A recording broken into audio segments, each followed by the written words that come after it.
السلام عليكم دمانتين وسلامتين صغير كبير بو انتي صف ku jirta dhammaantiin waa salaamantiin ku soo dhawaada Artich Entertainment hadii ku cusub tahay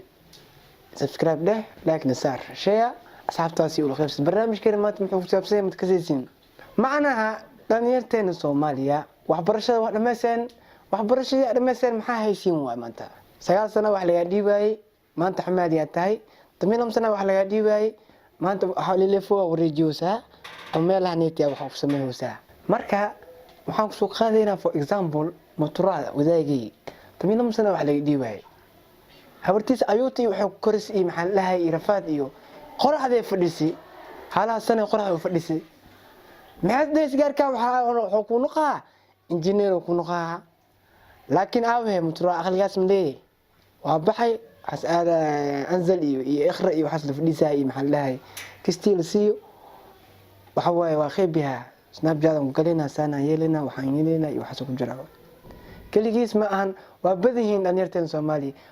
waxa arkaysaa dhalinyar badan oo qaxooti ku jiraan arkaysaa hadii dhaado niyo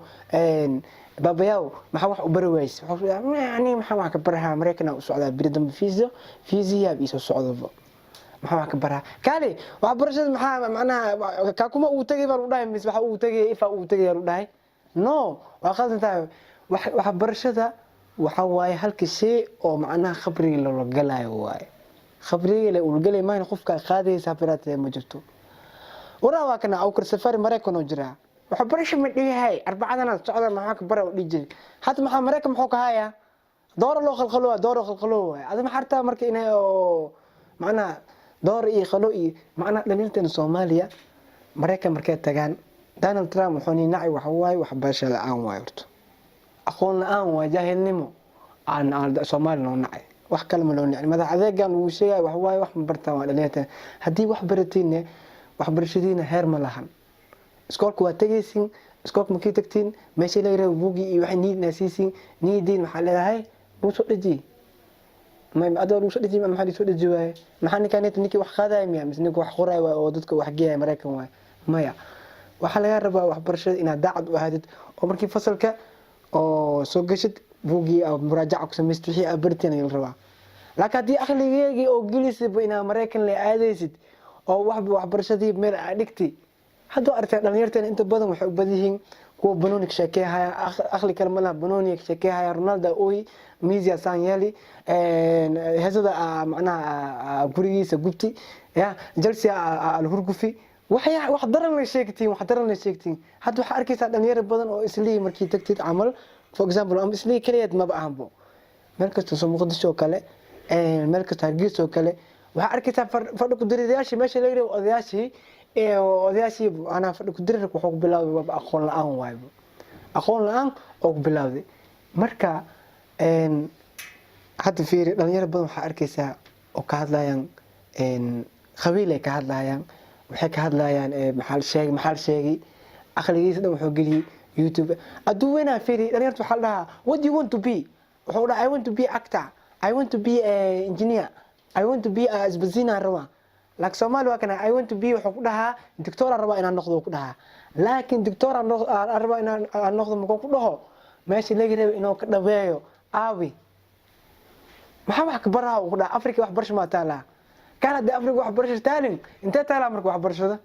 dadkan macallinka wax dadka wax baro wax barashada waxa laga rabaa qofka laga rabaa inuu barto marka dhalinyarteen waxaan ilaahay bil fadore أكون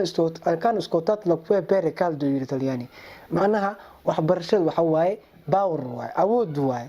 مركب برنامج كان ما أنت أرتش إنترتينمنت وحمرتنو دانيار كميت دانيار ذا سومالي ما أنت أقصد به هنا بابا يا والله نسكسون نقد دمبو أرتش إنترتينمنت خير تسلبات قصد هذا ما أنت حمرتنو برنامج كنا بابا ياو ما مسكين ملقاها بابا ياو كسدو برنامج ما تحو هذيني وحبرشة دنيا الصومالي سكسي ياش او حسك على يا سناب شات وقتها سناب شات انستغرام هاي محدي ليت ادي وحبرشة ما شاء الله وحالك يا مرة دميس امرها انا الحمد لله horta لكن صومالي waxa uu yaabay maxay waxbarashada hormar u gaari waayeen horta social media sheegayna horta xagga social media kulligood addicted ku yihiin soo Instagram Facebook Snapchat ha sheegin Snapchat horta asaa fitna cinda gelib snapchat waay snapchat midda labaadna waxa weeye tahriibka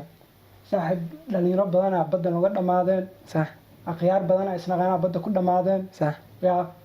kuwa halkan wax ku barteen oo Liibiya qaar ku dhinteen saxaradan kuwa badda kuwa Yurub ayagoo joogaan oo baasboor waayeen dabaqa iska soo tuureen meeshii laga rabay inay wax bartaan oo wadankooda wax u qabtaan laakiin wadandooda way ordayeen waxay dalkaaga ahna dhaxan ka celiyaal yiri sax marka intooda badan labadaas dhib haysata ta kalena waxa weeye mashaqaystayaal weynaa